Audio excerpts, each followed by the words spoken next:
नमस्कार दोस्तों, स्वागत है आपका आपके अपने news channel Jharkhand news network में। आइए जानते हैं आज की 25 मुख्य बड़ी खबरों को। क्यों रोका गया था सीएम हेमंत सोरेन का हेलीकॉप्टर? एटीएम ने चुनाव आयोग को दिया जवाब। चाईबासा में मुख्यमंत्री हेमंत सोरेन का हेलीकॉप्टर रोके जाने के मामले में कोलकाता से एयर ट्रैफिक मैनेजर ने चुनाव आयोग को अपना जवाब भेजा है। एटीएम ने कहा कि प्रधानमंत्री के सुरक्षा कारणों की वजह से श्री सोरेन का हेलीकॉप्टर रोका गया था। प्रधानमंत्री के दौरे के दौरान ब्लू बुक में उल्लेखनीय सुरक्षा प्रोटोकॉल का पालन किया जाता है। ब्लू बुक में प्रधानमंत्री के उड़ान भरने तक अन्य किसी को भी उड़ान भरने की अनुमति नहीं दिए जाने का उल्लेख किया गया है।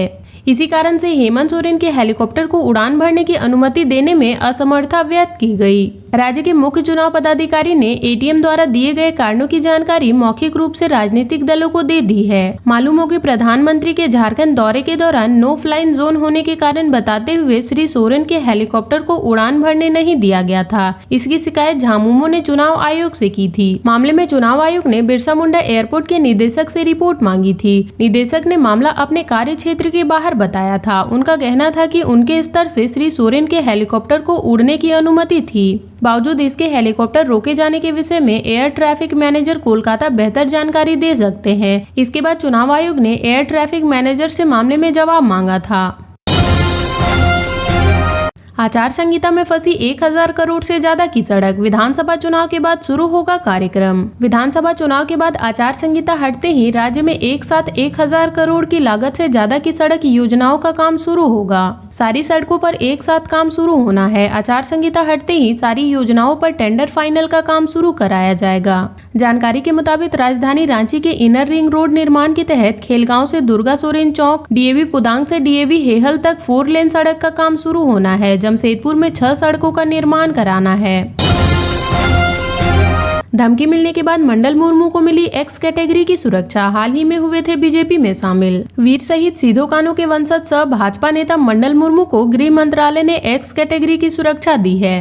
दरअसल सीएम सह बरहेट विधानसभा के झामुमो प्रत्याशी हेमंत सोरेन के प्रस्तावक मंडल मुर्मू के भाजपा में शामिल होने के बाद पिछले 6 नवंबर को सेल्फ एंड सर्विस नामक व्हाट्सएप ग्रुप में मंडल मुर्मू का सिर काटने पर 50 लाख रुपए का इनाम की घोषणा की गई थी। इसका स्क्रीनशॉट वायरल होते ही दुमका पुलिस ने सक्रियता दिखाते हुए आरोपी युवक को गिरफ्तार कर लिया था।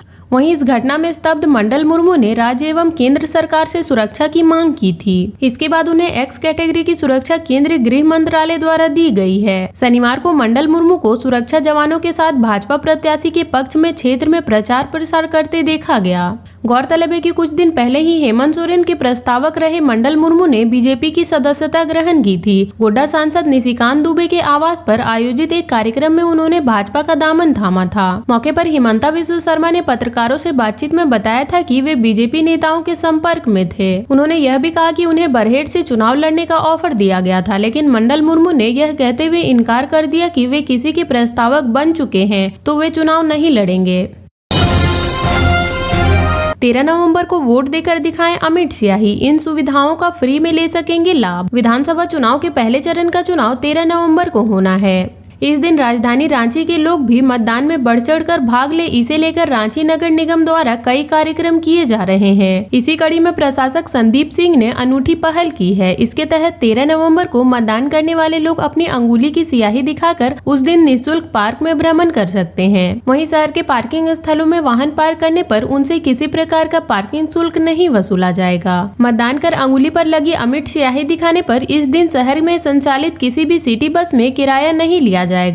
लोग एक जगह से दूसरे जगह पर निःशुल्क सफर कर सकते हैं। विधानसभा चुनाव को लेकर प्रशासक संदीप सिंह ने शहर के सभी मतदान केंद्रों में विशेष सफाई अभियान चलाने का निर्देश दिया है। सुपरवाइजरों से कहा है कि सभी मतदान केंद्रों व उसके आसपास जमा कचरे के ढेर का उठाव कराएं, साथ ही वहां ब्लीचिंग पाउडर का छिड़काव कराएं। उन्होंने मतदान केंद्रों में पहुंच पथों पर भी विशेष सफाई अभियान चलाने का निर्देश दिया है।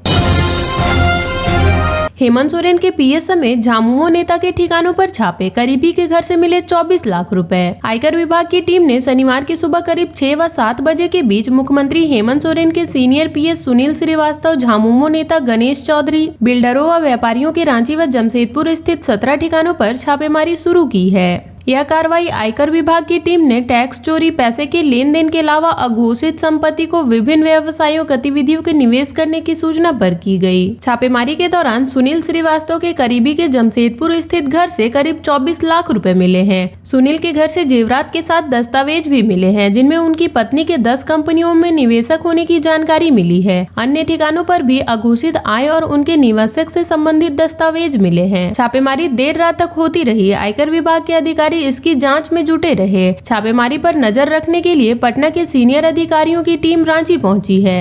आयकर विभाग की टीम सुनील श्रीवास्तव व उनके संबंधित लोगों के कुल 9 ठिकानों पर छापेमारी शुरू कर दी थी। इसके अलावा जमशेदपुर के 8 ठिकानों पर भी छापेमारी की गई। छापेमारी के दौरान रांची के कटहल मोड़ इलाके में कुछ नए ठिकानों की जानकारी मिलने के बाद आयकर विभाग की टीम वहां पहुंची और वहां भी छापेमारी शुरू कर दी है। इन ठिकानों में सुनील श्रीवास्तव के भाई सुशील श्रीवास्तव और उनके द्वारा संचालित अंकुर नर्सरी शामिल है। आयकर विभाग ने रांची में सुनील श्रीवास्तव के करीबी ग्लोबल डेवलपर के दिनेश मंडल के दफ्तर और घर पर भी छापा मारा है। ग्लोबल डेवलपर और सुनील श्रीवास्तव के बीच व्यापारिक संबंध होने की सूचना मिली है। पहले चरण के चुनाव में किस साल कौन कितनी सीटों पर मारी बाजी, जाने अब तक का परिणाम। झारखंड में इस वर्ष 2 चरणों में विधानसभा चुनाव संपन्न होंगे। 13 नवंबर को होने वाले प्रथम चरण के चुनाव में 81 में से 43 सीटों पर चुनाव होंगे। राज्य गठन के बाद हुए 4 चुनाव में इन 43 सीटों में भाजपा सबसे अधिक सीटें वर्ष 2014 में जीती थी, जबकि झामुमो ने 2019 में इन 43 सीटों में 17 सीटों पर जीत दर्ज की थी। वर्ष 2005 के चुनाव में इन 43 सीटों में से भाजपा 15 सीटें, वर्ष 2009 में 16 सीटें, वर्ष 2014 में 19 सीटें और वर्ष 2019 में 13 सीटों पर जीत हासिल की थी। वहीं झारखंड मुक्ति मोर्चा को वर्ष 2005 के विधानसभा चुनाव में 7, वर्ष 2009 में 5, वर्ष 2014 में 9 व वर्ष 2019 के चुनाव में 17 सीटों पर जीत मिली थी। प्रथम चरण के 43 सीटों में से कांग्रेस को वर्ष 2014 में सबसे कम 3 व सबसे अधिक 8 सीटें वर्ष 2019 के चुनाव में मिली थी। कांग्रेस को वर्ष 2005 में 6 व वर्ष 2009 में 7 सीटों पर जीत मिली थी। वर्ष 2005 व वर्ष 2009 के चुनाव में राजद व जेडीयू को भी प्रथम चरण की सीटों पर जीत मिली थी। वर्ष 2005 के चुनाव में राजद को 6 व जेडीयू को 3 सीटों पर जीत मिली थी। पीएम मोदी के रोड शो में सुरक्षा व्यवस्था का चाक चौबंद, 17 आईपीएस समेत 4000 जवान रहेंगे तैनात। प्रधानमंत्री नरेंद्र मोदी का रविवार को रांची में होने वाले रोड शो को लेकर सुरक्षा के पुख्ता इंतजाम किए गए हैं। पीएम मोदी की सुरक्षा में 17 आईपीएस व 4000 जवानों की तैनाती की गई है। झारखंड पुलिस की ओर से एडीजी अभियान संजय आनंद राव लाटकर व एसपीजी की ओर से अधिकारी सुरेश सुरक्षा की कमान संभालेंगे। पुलिस मुख्यालय की ओर से पीएम की सुरक्षा व्यवस्था में एडीजी लाटकर के अलावा 3 आईजी, 3 डीआईजी और 11 एसपी के अलावा सिपाही से लेकर डीएसपी तक 4000 पुलिस कर्मियों की तैनाती की गई है। फोर्स की तैनाती बिरसा मुंडा एयरपोर्ट से हीनू चौक, बिरसा चौक, एसआईटी गेट, अरगोड़ा चौक, कटहल मोड़, पंडरा चौक, पिस्का मोड़ से ओटीजी ग्राउंड तक अलग अलग आईपीएस की सुरक्षा की जवाबदेही दी जाएगी। सड़क हादसे में कोलाकुसमा के युवक की मौत। गोविंदपुर थाना अंतर्गत गोविंदपुर बाजार के जीटी रोड पर ठाकुरबाड़ी की क्रॉसिंग पार करने के दौरान एक ट्रक की चपेट में आने से सरायढेला के कोलाकुसमा निवासी मोटरसाइकिल सवार शमशेर अंसारी की मौके पर ही मौत हो गई। घटना शनिवार दिन के करीब 10 बजे की है। विरोध में एनएचआई व स्थानीय प्रशासन के खिलाफ लोगों ने करीब 3 घंटे तक जीटी रोड जाम रखा। बाद में समझौता वार्ता के बाद जाम हटा। पुलिस इंस्पेक्टर ने मृत के परिवार को अपनी ओर से 20,000 रुपए की सहायता राशि दी। सीओ ने सरकारी लाभ दिलाने का आश्वासन दिया और इस अवैध कट को बंद कर सुभाष चौक के कट को खोलने का आश्वासन दिया है। इसके बाद सड़क जाम हटाया गया है। नक्सली गतिविधि को लेकर झारखंड पुलिस अलर्ट, जवानों के लिए विशेष एडवाइजरी जारी। झारखंड में भाकपा माओवादियों के नक्सलियों का खूनी क्रांति सप्ताह शुरू हो गया है। यह सप्ताह 15 नवंबर तक मनाया जाएगा। वहीं नक्सली 16 से 22 नवंबर तक दमन विरोध सप्ताह और 24 से 30 नवंबर तक शहीद सप्ताह मनाएंगे। इसको देखते हुए पुलिस मुख्यालय ने नक्सली खतरे के मद्देनजर सभी जिले के एसपी को अलर्ट कर दिया है। और अब तक के लिए इतना ही। ऐसे ही वीडियोस के लिए लाइक, शेयर एंड सब्सक्राइब करें और जुड़े रहे झारखंड न्यूज नेटवर्क से।